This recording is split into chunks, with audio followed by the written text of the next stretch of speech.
Oke teman-teman, kembali lagi di Fullfine Academy. Di sini kita akan belajar tentang LinkedIn. Nah, kenapa LinkedIn?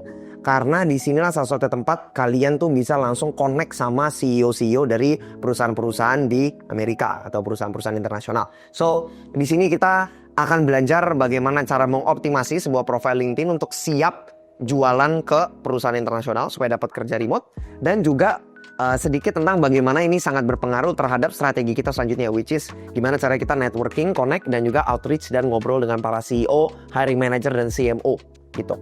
Oke? Nah, untuk LinkedIn sendiri, yang saya lihat banyak orang tuh masih buat bio, itu misalnya kayak video editor, 5 years, terus habis itu motion graphic enthusiast, apalah. Jadi hal-hal yang tentang, oh gue tuh A, B, C, terus very generic. Ini salah. Yang paling benar, teman-teman itu menaruh kalimat offer yang teman-teman udah buat. Jadi kalau teman-teman belum nonton video tentang offer, please nonton itu dulu. Karena itu akan membuat calon prospek teman-teman itu benar-benar melihat persis teman-teman siapa, bantu siapa, dan dengan apa gitu. Jadi kalau pada saat target market teman-teman ngelihat ini dan ini cocok dengan mereka, misalnya teman-teman target seorang e-commerce atau industri e-commerce, terus e-commerce owner lihat offer teman-teman di bio, oh dia emang khusus nih buat e-commerce, menarik ya orang ini gitu. Jadi ini cukup taruh offer gitu. Nah, tambahan dari bio lagi itu ada namanya about section ya. Di about section ini teman-teman bisa menambahkan testimonial atau achievement teman-teman. Ya, atau achievement ini juga penting untuk menambah kredibilitas teman-teman lebih lanjut lagi gitu. Di sini juga bisa sedikit quotes mungkin dari klien sebelumnya atau employer sebelumnya, dan juga cara mengkontak teman-teman. Oke, itu about.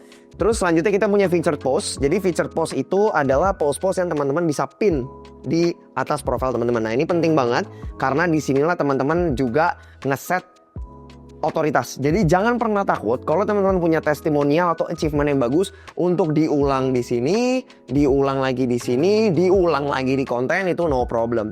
Saya kalau punya satu testimonial, saya peras habis-habisan gitu. Saya bikin versi tertulis, saya bikin versi video, saya bikin versi image. No problem. Gitu. Ingat, orang nggak sama merhatikan itu sehingga wah, ini orang nih ngepost hal yang sama lagi. Nggak ada yang sepeduli itu teman-teman. Oke. Nah, featured post itu yang paling penting pertama ada client interview atau testimonial atau achievement ya. Ini mungkin sebuah case study atau sebuah hal yang teman-teman bikin yang benar-benar bagus, itu teman-teman pin di atas LinkedIn. Oke, itu satu. Yang kedua itu link ke portofolio. Ya, di sini teman-teman bisa ceritakan dikit pengalaman kerja teman-teman dan portofolionya teman-teman. Oke, portofolio, ya itulah. Oke, dan yang terakhir itu, maaf ini sini aja. Yang terakhir itu adalah link ke scheduling calendar. Nah, apa itu scheduling tool atau scheduling calendar tool? Itu adalah tempat di mana calon employer atau prospek teman-teman bisa booking call sama teman-teman. Jadi kalau mereka udah tertarik, mereka nanti bakalan langsung pengen ngomong sama teman-teman. Ada baiknya kita sediakan opsi mereka bisa pilih waktu yang paling cocok sama mereka. Tool yang saya rekomen adalah Calendly. Ini gratis. Oke, this is free. Di sini teman-teman bisa set time di mana calon prospek teman-teman itu nanti bisa set waktu sama teman. Dan ini akan sangat penting pada saat kita sudah mulai membahas tentang strategi networking di LinkedIn. Oke, jadi ini keep this in mind. Oke. Nah, yang terakhir itu ada konten. Nah, Mas, kenapa saya harus post konten? Saya seorang job seeker. Apa hubungannya? Saya bukan influencer. Kenapa saya harus post konten? Kalau teman-teman lihat, semua alumni dari Fullfine Academy itu saya paksa untuk bikin konten, paksa. Nah, saya suruh untuk bikin konten. Kenapa? Karena sesimpel teman-teman ngepost 3 konten aja per minggu, tulisan, ya. Ini udah membuat teman-teman di top 1% of job seeker seluruh dunia, bukan hanya di Indonesia. Oke? Kenapa saya ngomong gini? Because nobody wants to do this consistently. Which is insane considering seberapa susahnya job market sekarang. Sesimpel nulis aja bisa meningkatkan kesempatan teman-teman untuk terima kerja remote job itu sangat jauh di atas. Oke?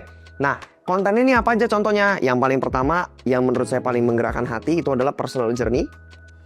Jadi ini yang biasa traction-nya atau engagement-nya paling banyak karena calon employer teman-teman tuh pengen lihat teman-teman tuh journey-nya apa. Apa kesusahan teman-teman? What struggles did you overcome? Ya kan? Ini nomor 1 personal journey. Kedua, education. Jadi di sini teman-teman menunjukkan expertise dari field teman-teman. Contoh misalnya seorang video editor, teman-teman lagi kotak-katik tools AI baru, misalnya Pipit tuh yang dari CapCut yang bisa bikin AI generated avatars atau videos. Ya udah, jelasin aja. Saya coba kerjain pakai Pipit, hasilnya begini, tadinya begini, jadi lebih gampang begini. Tadinya 4 jam jadi 2 jam. Jelasin, taruh di post. Ya kan? Dan yang ketiga apa? Testimonial lagi.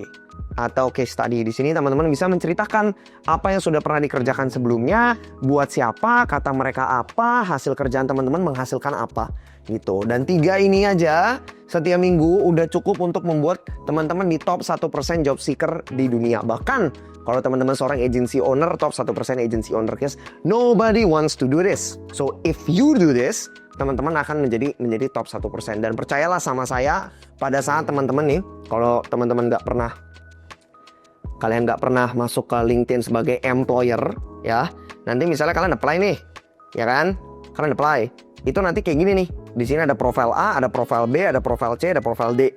Nah di sini tuh ada pertama langsung muncul bio-nya. Nah kalau pertama bio-nya offer-nya udah bagus, dah step 1 kalian udah menang. Oke, dibukalah sama si orang HR atau si CEO, oh apa nih offer-nya menarik nih, lihat deh profile-nya, wah, bikin konten terus bos, dia ngerti nih ngomongin apa, you are now, lu pokoknya masuk shortlist gue at least gitu. Tuh. Percaya sama saya kan udah sering ngepost job. Saya udah hire mungkin lebih dari 70 orang kali over the course of the agency. Ada yang gonta ganti, ada yang masih stay, bla bla bla bla. Nobody does this. Dan kalau ada yang melakukan ini, bahkan saya merasa, aduh bisa gue afford nggak ya gajinya segitunya gitu. Dan kalian gak usah takut karena orang Amerika will surely can afford your salary. Oke? So lakukan ini. Dan terakhir, kenapa ini semua penting? Karena again yang saya sebutin sebelumnya, ini termasuk toko teman-teman ya. Ini toko dengan hiasan yang bagus. Dan ini akan sangat penting pada saat kita melakukan strategi networking di LinkedIn yang akan saya bahas di video selanjutnya. Pada saat kita mulai connect dengan para CEO dan kita mulai ngirimkan message kita kepada para CEO. Pada saat mereka melihat ini rajin dan pada saat mereka melihat ini semua rapih dan bagus, disitulah teman-teman meningkatkan chance untuk dapat interview. Oke? Dan di video selanjutnya kita akan bahas bagaimana cara kita bisa connect dengan ribuan CEO secara gratis, get their attention dan dapat kesempatan dari mereka. Seperti Mas Reksa, reach out ke 1000 CEO, dapat 2 pekerjaan yang bisa full time. Seperti Cindy yang reach out ke CEO, networking, sekarang dia udah punya kerjaan part time 4 jam per hari tapi bisa 3.000 sampai 4.000 dolar per bulan. Dan seperti Adit yang of course sudah membuild personal brandnya sehingga pada saat ada klien yang tertarik, boom, dia langsung mau. Oke? I will see you in the next video.